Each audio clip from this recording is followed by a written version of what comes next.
하나님 말씀은 구약성경 욥기 23장 14절에서 17절까지입니다.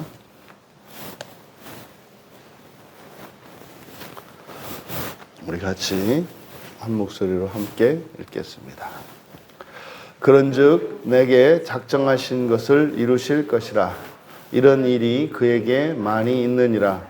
그러므로 내가 그 앞에서 떨며 지각을 얻어 그를 두려워하리라. 하나님이 나의 마음을 약하게 하시며 전능자가 나를 두렵게 하셨나니 이는 내가 두려워하는 것이 어둠 때문이나 흑암이 내 얼굴을 가렸기 때문이 아니로다. 아멘. 어떻게 부활할 수 있나? 라는 제목으로 말씀의 은혜를 나누고자 합니다.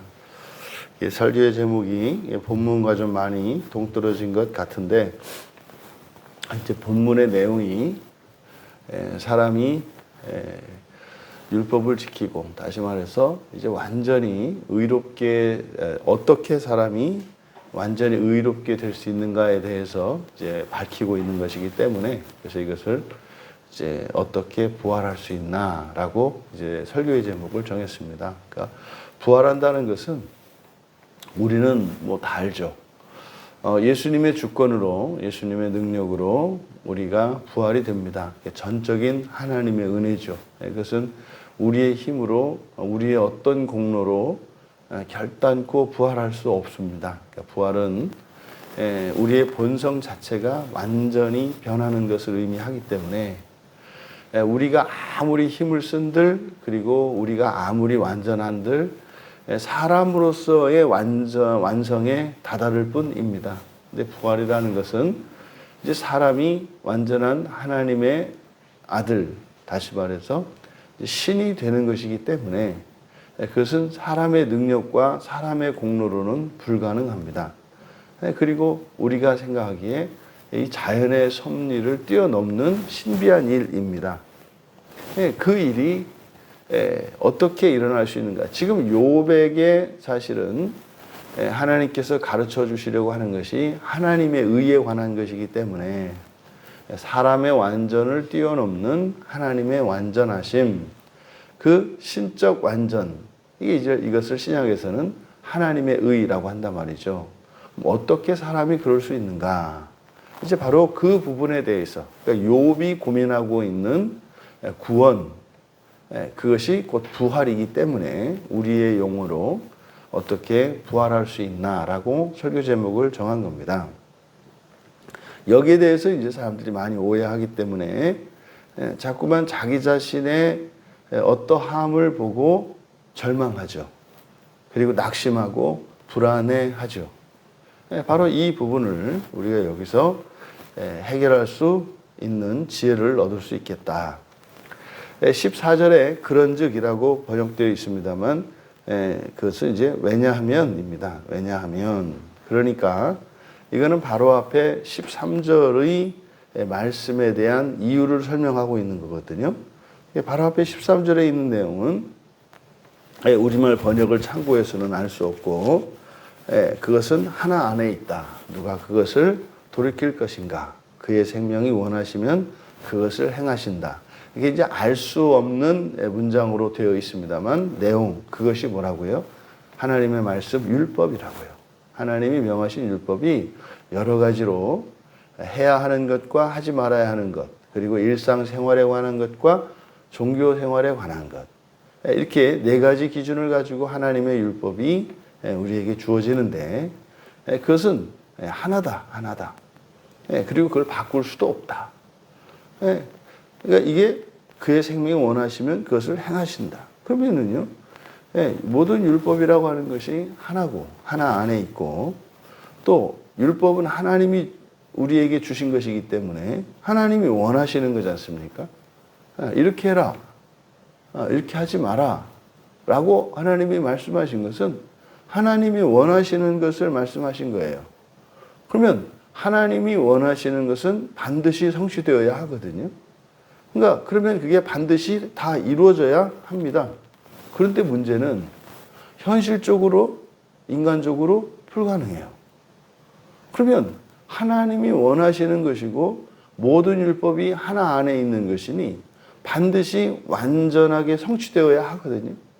그러면요, 모든 사람의 예외 없이 하나님의 모든 말씀을 완벽하게 다 수행할 수 있어야 되는 거예요. 근데 그게 안 되거든요. 바로 이 부분에 대해서 욥이 고민을 하는 겁니다. 오늘날 각 교단마다 가지고 있는 구원론의 이 다름이 바로 이 문제 때문이거든요. 그래서 저 감리교단이나 성결교 이쪽 그 알미니안 쪽에서는 우리가 이루어가야 한다. 이제 불교도들이 하는 것처럼 이렇게 공로를 이루어가고 덕을 쌓아야 된다. 이것이 이제 감리교 쪽 생각이고, 또 그거에 따라서 이제 부활할 수도 있고 부활할 수도 없다라는 생각을 갖고 있죠.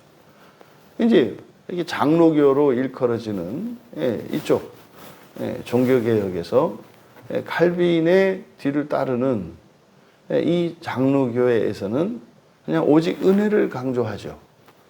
하나님의 절대 주권에 의해서 되는 것이다. 그런데 모두 그렇게 되는 것은 아니고, 그렇게 할 수 있도록 선택된 사람이 있고, 그렇게 할 수 없도록 버림받도록 선택받은 사람이 있다. 그래서 이 장로교의 구원론의 그 가장 중요한 그 교리가 예정론이란 말이에요.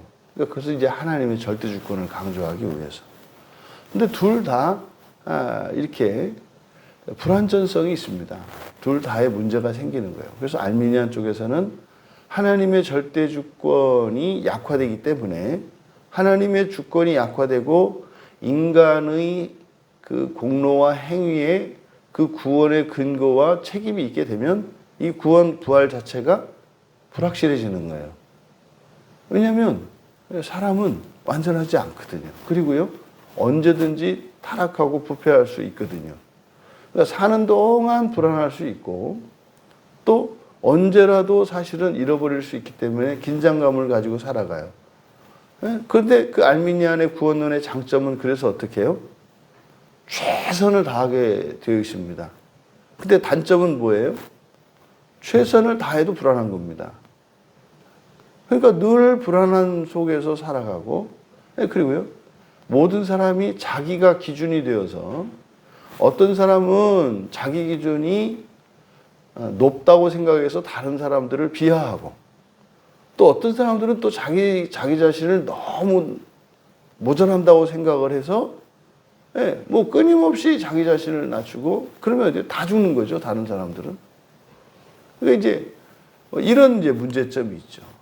그럼 장로교에서 가지고 있는 이 예정론적 구원관이라고 하는 것은 끝에 있어서는 확실해요. 왜? 하나님의 주권에 의해서 이루어지는 거니까. 자세히는 모르겠지만, 하나님이 그냥 은혜로 그렇게 하시기로 했으니까 된다. 이해할 수 없지만, 그거는 확실해. 왜? 하나님께서 그렇게 선택을 하셨으니까. 근데 문제는 뭐예요? 내가 어느 쪽에 선택된지를 몰라. 부활했는지, 부활하는 쪽인지, 그냥 버려지는 쪽인지. 그러니까 선택받은 쪽인지, 버림받은 쪽인지를 몰라. 그러면 이제 어떤 장점은 뭐예요? 확실한 거예요. 하나님이 이미 먼저 예정하셔서, 그렇게 하기로 예정하셔서 하나님의 창조의 능력으로 하실 거니까 확실해요.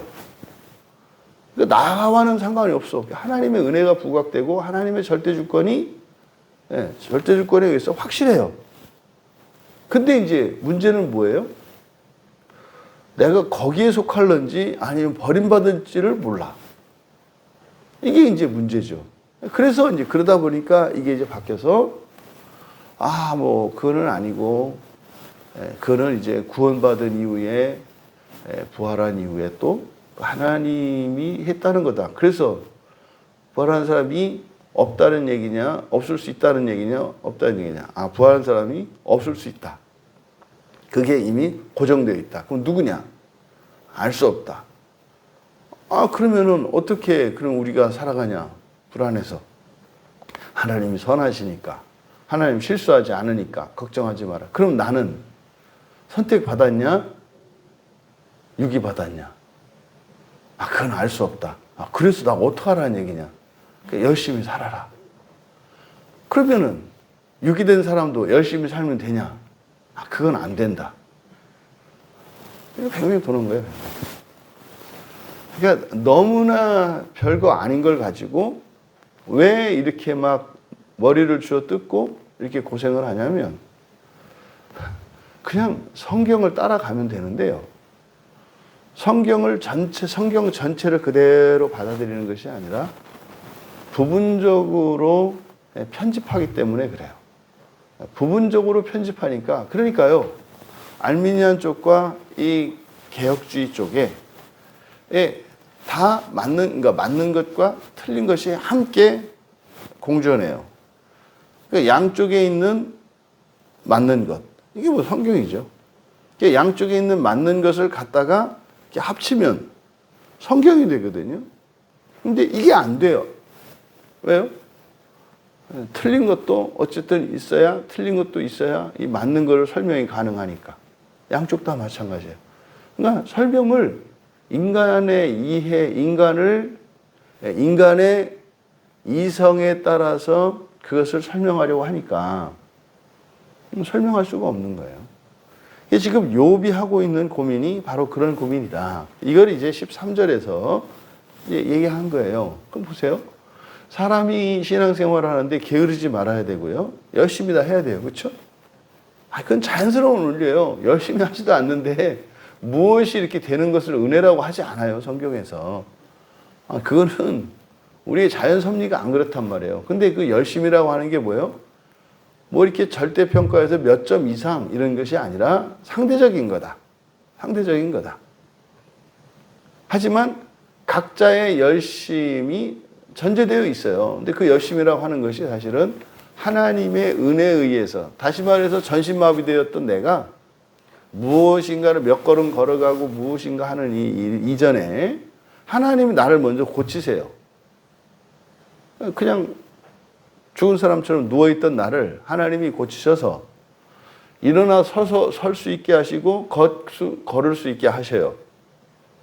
그러면 내가 일어나서 걸어서 갈 수 있는 나의 능력치, 한계치 있을 거 아니에요?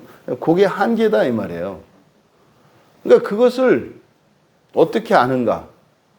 이게 이제 여러 가지 주변의 관계와 그 사람의 형편과 이런 것들을 고려하면서 나의 한계가 어딘지를, 이게 뭡니까? 이게 일상이에요, 일상. 일상을 통해서 정확한 내 존재의 능력과 내 존재의 수준 정도를 파악해 가는 거예요.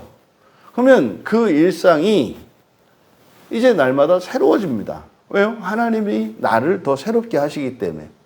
그러니까 살아가는 심적인 부담이나 나의 그냥 최선을 다하는 그 삶은 항상 똑같은데 결과는 더 많은 결과들이 나오게 되는 거예요. 왜요? 내가 더 힘이 세졌으니까. 그러니까 어린아이가 한삽 뜨는 것과 팔팔한 20대 청년이 한삽을 뜨는 것 사이에는 양에 있어서 힘에 있어서 엄청난 차이가 있잖아요. 그런데요, 어린아이가 한삽을 뜰 때 드는 그 어린아이의 그 수고와 그 힘듦과 또 20대 청년이 한삽 뜰 때 그가 느끼는 그 힘듦과 수고 같은 거예요. 심적으로는 개인적으로 같다 이 말이에요. 양에 있어서 엄청 차이가 나지만. 그러니까 우리가 날마다 성화의 삶을 살아간다는 것은 존재의 변화를 이루며 살아가는 것인데, 그래서 우리는 똑같이 사는데 그러니까 항상 부족한 부분이 있는데 점점 더 나은 삶을 살게 되는 거죠. 그러니까 지금 욥이 어떻게 이런 일이 가능한가? 이게 이해할 수 없는 거예요. 그러니까 인간적으로는 그렇게 할 수 없는데 하나님 관점에서는 하나님이 원하는 것이고 하나님이 주신 것이니까 그대로 돼야 돼. 요 긴장. 이게 이미 뭐 욥의 이 설명 속에 다 나와 있단 말이죠. 그러니까 그 이유를 14절에서 설명을 해요. 그러니까 왜냐하면 그러니까 이해할 수 없어. 이게 무엇이냐? 사람으로서는 할 수 없고 하나님이 원하시니까 원하시는 거니까 반드시 돼야 돼. 자기도 의롭게 살았고 하나님을 경외하면서 살았지만 어떤 때는 무엇을 지키는 것이 다른 때는 그러니까 다른 하나님의 다른 말씀을 약화시키는 뭐 이런 일들이 있었단 말이죠. 이걸 지금 설명을 하는 겁니다. 여기서 작정하신 것 여기다 밑줄 치시고 이게 호크예요. 호크. 그러니까 내게 작정하신 것. 호크. 그래서 이거는 나의 율례 이렇게 되는 겁니다. 나의 율례. 그러니까 왜냐하면 그는 나의 율례와 그러니까 행하는 것 이루다 이게 아샤 행하다 창조하다 뭐 만들다 이런 뜻이거든요. 그래서 목적어가 두 개입니다. 내게 작정한 것이라고 되어 있는 호크 여기 이제 나의 율례 나의 율례와 뒤에 이런 일이 그에게 많이 있느니라 밑줄 치시고 그와 함께한 많은 것들을 이렇게 하세요. 그러니까 목적어가 두 개예요. 그는 나의 율례와 그와 함께한 많은 것들을 이루실 것이라가 아니라 행하게 하실 것이기 때문이다. 전체를 다시 불러드리면 왜냐하면 그는 나의 율례와 그와 함께한 많은 것들을 행하게 하실 것이기 때문이다. 그래서 많은 것들이라는 게 뭐겠습니까? 하나님이 주신 앞에서 이야기했던 또 우리가 알고 있는 하나님의 율법에 대한 이 네 가지 기준에 속해 있는 이게 구약적으로는 모세의 율법에 따르면은 613가지의 율법 전체를 나타내는 거예요. 그러니까 나의 율례와 다시 말해서 종교적인 이런 명령들과 또 다른 모든 것들, 그와 함께한 많은 것들, 다른 율법들이에요. 그 많은 것들을 행하게 하실 것이기 때문이다. 무슨 말이냐면 나는 할 수 없어. 근데 반드시 이루어져야 돼. 이것을 욥이 고민했겠고 뭐 하나님이 뭐 가르쳐 주셨겠죠. 그래서 어떻게 그런 거예요. 어떻게 이게 가능해? 하나님이 내가 할 수 있도록 하실 거야. 뭐요? 나를 변화시킬 거야. 이 말이죠. 그러니까 이게 답이 되는 것 같기도 하지만 안 되는 것 같기도 한다 이 말이에요. 여러분은 이게 이해가 되십니까? 그러니까 이거는요. 어떻게 해서든지 그러니까 율법이라고 하는 것은 하나님이 원하시는 것을 우리에게 주신 것이기 때문에 종말론적으로는 우리의 존재가 사람이라는 존재가 반드시 그 모든 일들을 행할 수 있는 존재로 변화될 거라는 거예요. 그러니까 하는 거는 우리가 할 건데 다 할 거예요. 현재로는 안 돼. 근데 잘은 모르겠지만 하나님의 뜻은 반드시 이루어져야 하니까 우리로 하여금 그 모든 하나님의 법을 행할 수 있도록 하실 거야 라고 말을 한 거다 이 말이에요. 그러니까 이거는 믿음의 고백인 거죠. 그래서 여러분 사람이 부활하려면은요 사람의 의를 다 이루어야 하고요 하나님의 의도 이루어야 한다 이 말이에요.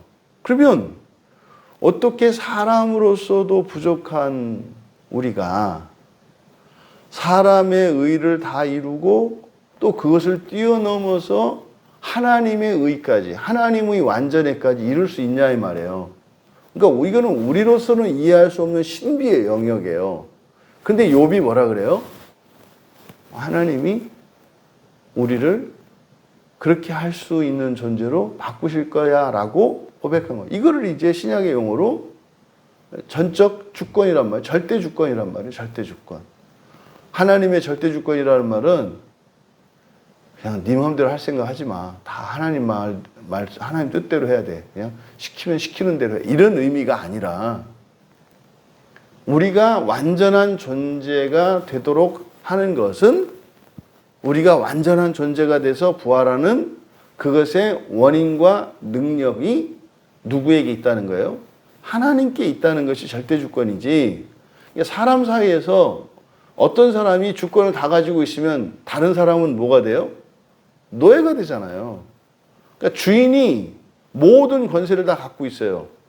그러니까 그런 주권이 하나도 없는 사람들을 노예라고 한단 말이에요. 그러니까 인간관계 속에서는 두 상대방이 있는데 두 사람 중에 한 사람이 절대 주권을 가지게 되면은 나머지는 주권이 없는 거예요. 왜? 주권을 가지고 나눠 먹는 거니까. 이 세상의 것은. 그런데 하나님의 절대 주권은 그렇지가 않아요.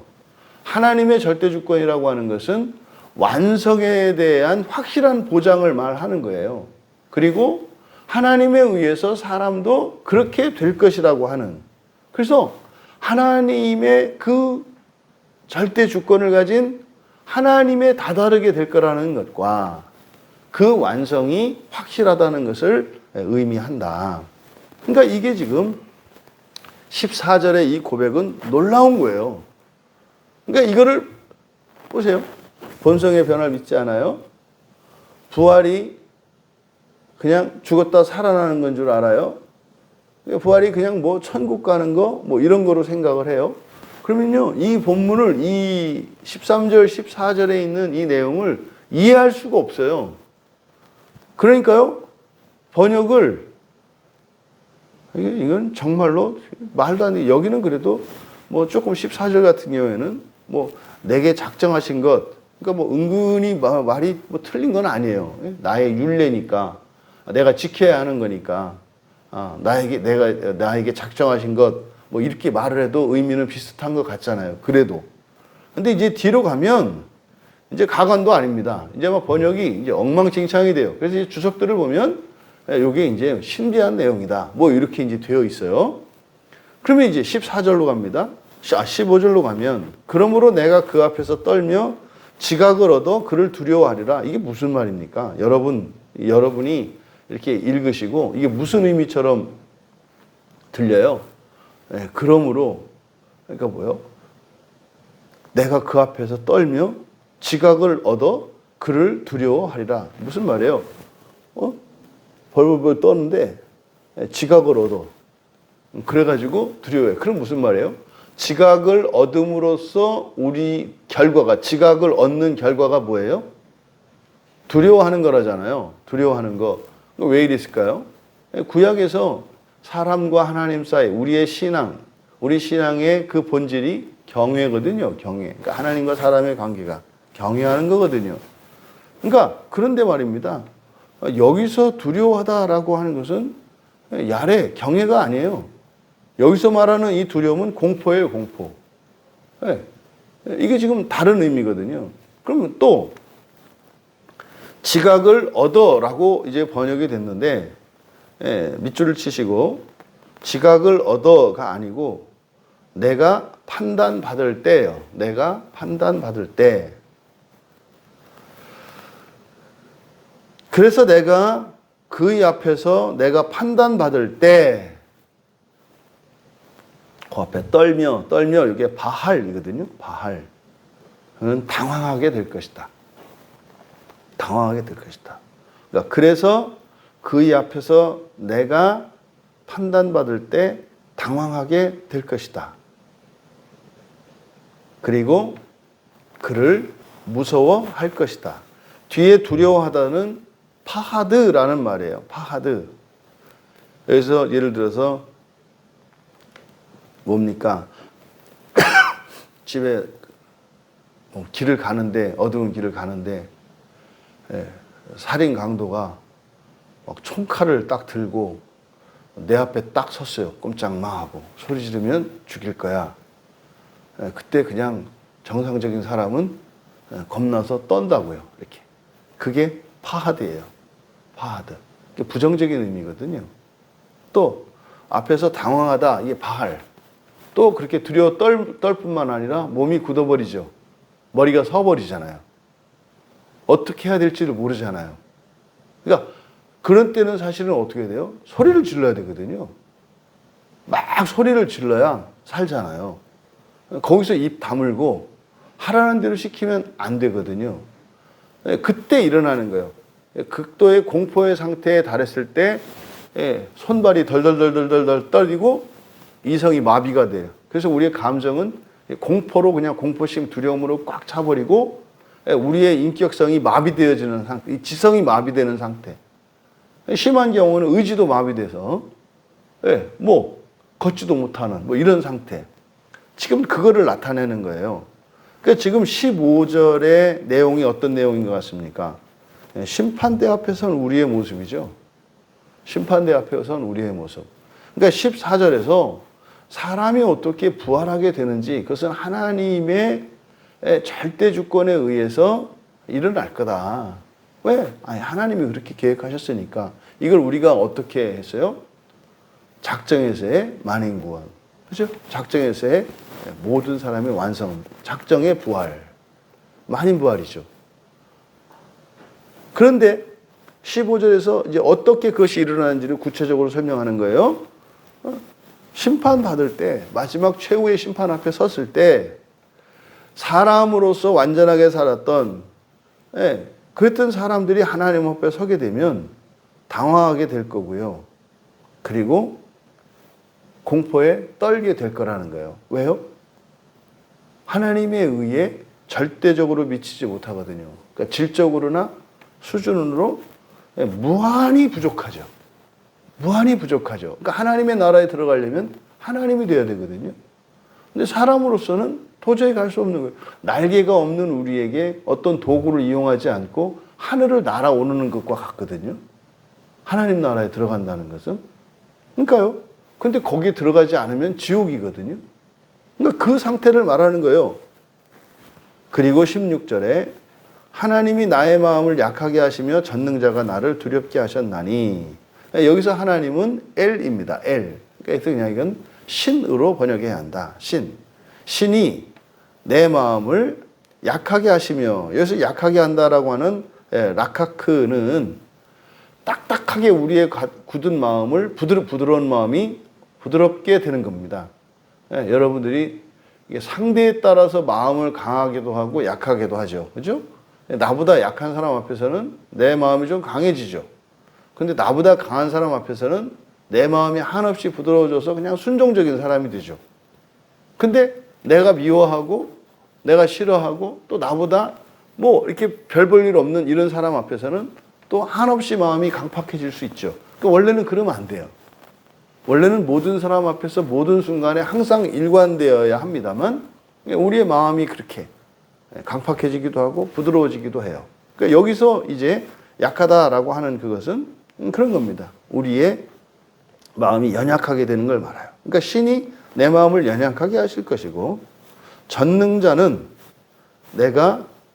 전능자가 나를 두렵게 하셨나니, 그러니까 내가 두려워하게 할 것이다. 두려워하게 할 것이다. 여기도 이제 15절에 나온 무서워할 것이다. 같은 단어예요. 파하드. 그러니까 지금 16절은 다시 한번 15절의 내용을 반복하는 겁니다. 그러니까 욥이 사람으로서 의롭고 자만심을 자만했던 사람의 마음을 물과 같이 만드시게 될 거라는 거예요. 뭐 할 때? 심판받을 때. 그래서 그때 심판대 앞에 서면은요, 절대로 부활할 수 없는 인간의 실존을 깨닫게 되는 거예요. 아, 나는 절대로 부활할 수 있는 자가 아니구나 라는 것을 다 깨닫게 돼요. 그러면요, 그 순간은 어떤 순간이요? 하나님의 나라와 지옥, 흔히 말하는 천국과 지옥이 결정되는 순간이에요. 그러니까 이건 도저히 내 힘으로는 안 된다. 이걸 언제 느껴요? 죽음의 순간에 느낀다고요. 사람의 종말은 개인적인 죽음이니까. 죽을 때 나는 절대로 그렇게 할 수 있는 자가 아니구나라는 것을 깨닫게 돼요. 죽는 순간에. 이때 어떤 사람은 무한한 공포를 느끼겠죠. 지금 이것을 얘기하고 있는 겁니다. 15절과 16절은. 그리고 17절에 이 이유를 설명을 해요. 또 왜냐하면입니다. 그러니까 왜냐하면 내가 두려워하는 것이 어둠 때문이나 흑암이 내 얼굴을 가렸기 때문이 아니로다. 이거는 진짜로 이제 완전히 잘못된 번역의 절정입니다. 17절은 이렇게 돼요. 왜냐하면 내가 흑암의 표면에서 끊어지지 않았기 때문이고, 흑암의 표면에서 끊어지지 않았기 때문이고, 여기서 이제 흑암이 나타내는 것은 무지와 죄, 오염, 부패, 이 상태를 나타내는 거예요. 그 표면에서 떨어지지 않았다. 그러니까요, 죄로부터 자유롭지 못하다는 것을 말하는 거예요. 왜냐하면 내가 흑암의 표면에서 끊어지지 않았기 때문이고, 그러니까 15절과 16절에서 이야기했던 이런 공포, 두려움, 이런 지성이 마비되는 이런 일들, 심판대 앞에서 서게 되는 것은 뭐 때문이다? 설사 내가 의롭게 살고 율법을 지키며 살았다 할지라도 하나님의 심판 앞에 서게 되면은 내가 인간의 결함과 결점, 다시 말해서 하나님 의에 미치지 못하는 그 모자란 결핍들, 이런 것들 때문에 심판 때 이런 두려움을 느끼게 된다는 거예요. 그러니까 뭡니까? 그 공포, 두려움은 지옥에 가야 되는 공포를 우리는 느낍니다만, 그게 아니라 너는 어떤 존재다? 절대로 신이 아니다라는 것을 자각하게 할 거라는 거예요. 너는 절대로 신이 아니다. 창세기 1장의 핵심이 뭐라 그랬어요? 사람은 하나님이 아니고 하나님은 사람이 아니다라는 것이 창세기 1장에 있는 중요한 내용 중에 하나라고요. 하나님과 사람은 다르다. 하나님은 창조자고 사람은 피조물이다. 그래서 창조자와 피조물 사이에 무한한 질적 차이가 있다는 것을 1장에서 가르쳐 주는 거예요. 창조 기사를 통해서 여러 가지 중요한 의미를 줍니다만, 창세기 1장에서 하나님은 사람이 아니고 사람은 하나님이 아니라는 거예요. 그러니까 신과 사람은 서로 다르다는 거예요. 완전히. 이게 창세기 1장이란 말이에요. 근데 이게 요한계시록 끝에 가요. 성경의 끝에 가면 어떻게 돼요? 같아지는 거예요. 같아진다고 하는 것은 창조주와 같아진다는 게 아니에요. 존재론적으로 영적 존재가 되어서 천사와 같이 되는 걸 말하는 거예요. 그러니까 1장에서는 절대로 아니다. 완전히 아니다. 이렇게 시작을 했는데 끝에 가니까 연합되잖아요. 이게 구원이에요. 절대 아닌 것이 같은 게 돼. 이걸 어떻게 인간의 말로 설명을 하냐고요. 둘 중에 하나가 가짜인 거죠. 이걸 구원이라고 한다 이 말이에요. 그러니까 바로 그 죄성, 그러니까 흑암의 표면에서 끊어지지 않았기 때문이고, 또 두 번째로 그가, 우리말 성경에는 내 얼굴을 가렸기 때문이다. 그러니까 흑암이 내 얼굴을 가렸기 때문이 아니로다. 이렇게 되어 있습니다만, 이게 아니고 그가 내 얼굴로부터 어둠을 가리실 것이기 때문이다. 앞에 어둠과 뒤에 흑암, 이게 보통은 앞에가 호셰크, 그래서 태초에 흑암이 이렇게 되어 있잖아요. 그래서 앞에 어둠이라고 번역된 것이 흑암으로 번역을 해야 되고, 동일체 원칙에 의해서 또 같이 번역을 해야 되니까, 뒤에 오는, 그래서 어둠과 흑암으로 그러니까 어둠과 흑암으로 기록한 것은 앞에 어둠은 호셰크고 뒤에 온 흑암은 오펠입니다. 어두움이죠, 어두움. 보통 이렇게 사람이 근심 걱정이 있으면 얼굴이 뭐해져요? 어두워지잖아요. 그게 이제 오펠입니다. 오펠. 그러니까 그가 내 얼굴로부터 어둠을 가리실 것이기 때문이다. 그 무슨 말입니까?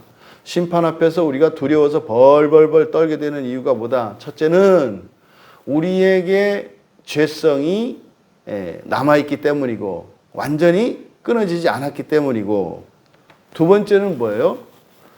바로 그 어둠을 하나님이 그것을 가려주실 것이기 때문이라고 말하는 거예요. 이해되십니까? 우리가 힘있게 살아가는 이유는 뭐예요? 이 세상을 자신있게 우리가 살아가는 이유예요. 이유가 뭐예요? 우리는 아무것도 할 수 없기 때문에 그래요. 근데 아무것도 할 수 없으면 자신있게 살지 못하잖아요. 근데요, 모든 것을 하실 수 있는 하나님이 우리와 함께 하기 때문이에요. 이 얘기예요. 우리가 뭘 할 수 있다고 생각하면 하나님이 무엇인가를 할 수 없는 존재가 돼버려요. 그럼 우리에게 불확실성이 생긴다고요. 그래서 우리가 이 세상을 가장 자신 있고 당당하게 살아갈 수 있는 사람은 어떤 사람이냐? 나에게는 아무 힘이 없다는 것과 동시에 하나님이 모든 능력으로 절대적인 전능하심으로 나와 함께 가신다는 것을 믿을 때 이게 가능한 거예요. 여러분들의 불안의 근거는 능력이 있기 때문이고 능력이 없기 때문이다 이 말이에요. 능력이 있는데 완전한 능력은 아니야. 그래서 불안이 오는 거예요. 그럼 이 세상을 사는 동안 불안해하지 않고 당당하게 살아갈 수 있는 것은 뭐다? 나는 전적으로 무능력한 자다. 하지만 하나님은 전능하신 분이시다. 그분이 나와 함께 하시고 나의 모든 것을 도우시며 나를 사랑하시고 마침내 나를 하나님과 같이 만드실 것이다 라고 하는 이 믿음을 가진 사람들이 당당하게 살아가는 거예요. 또한 부류가 있죠. 그냥 용감하게 살아가는 사람이 있죠. 아니면 착각하는 사람. 내가 모든 것을 다 할 수 있다고 착각하는 사람. 그게 욥이 고난을 만나기 이전에 욥의 모습이었어요. 여러분, 부활하기 위해서는 사람이 하나님의 의에 이르러야 합니다. 그래서 하나님 의에 모자란 이 결핍, 요거를 죄라고 한단 말이에요. 요걸 죄와 허물이라고 해요. 그러니까 부활하려면 이 죄와 허물이 완전히 해결돼야 합니다. 이게 해결되지 않고서는 되는 게 아니에요. 근데 그것이 어떻게 가능해요?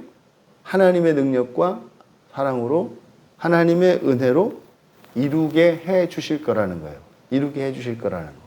그러니까 우리는 전적으로 무능력한 우리, 그것을 완전하게 해 주실 하나님 사이를 살아가고 있는 존재예요. 그 사이를. 그러니까요, 이거는 믿음으로만 구원에 이를 수 있는 거예요. 믿음으로만. 그러면 하나님이 그렇게 해 주실 것을 믿고 각자의 최선을 가지고 살아가면, 그러면요, 사는 동안에 우리의 모든 고난, 심지어 이런 지옥과 심판 이후에 있게 되는 이런 지옥, 이런 것조차도 사실은, 그러니까 무엇을 이루기 위한 거예요? 부활을 이루기 위한 건데 뭘 깨닫기 위한 거예요? 우리는 절대적으로 무능력하다. 하나님은 전능하시다. 근데 그 부활은 하나님이 이루어 주실 것이다. 그 믿음을 갖도록 인생의 환난과 시험이 있고 심지어 지옥도 있다는 거예요. 그러니까 결국은요, 인간적으로 힘이 있다고 생각하는 사람, 그러니까 잘난 게 있다고 생각하는 사람이 지옥에 갑니까? 아니면 인간적으로 나는 힘도 없고 잘난 것도 없다고 생각하는 사람이 지옥에 갑니까? 예, 뭐가 있다고 하는 사람들이 지옥 간다는 얘기예요. 이해가 되시죠? 우리는 사람들이 어떻게 생각해요? 내가 좀 뭐라도 있어야 지옥에 안 간다고 생각한단 말이죠. 이게요, 사람의 의예요. 사람의 의. 이 욥을 통해서 깨닫게 하시는 그 마지막 구원의 완성. 이것은 우리는 아니까 이걸 부활이라고 그냥 명시적으로 이야기를 한 거죠. 부디 부활에 대한 이 구원의 교리를 밝히 깨달으시는 우리 모두 되시기를 주님의 이름으로 축원합니다. 존귀하신 하나님, 욥의 고백을 통해 놀라운 구원의 진리를 깨닫게 하시니 참으로 감사합니다. 사랑하는 주의 자녀들이 이 말씀에 담긴 참된 구원의 진리를 깨닫게 하여 주셔서 넘치게도 말고 모자라게도 말고 하나님의 은혜로 힘을 다하며 살아가는 저희들이 되게 하옵소서. 감사하며 예수님의 이름으로 기도하옵나이다.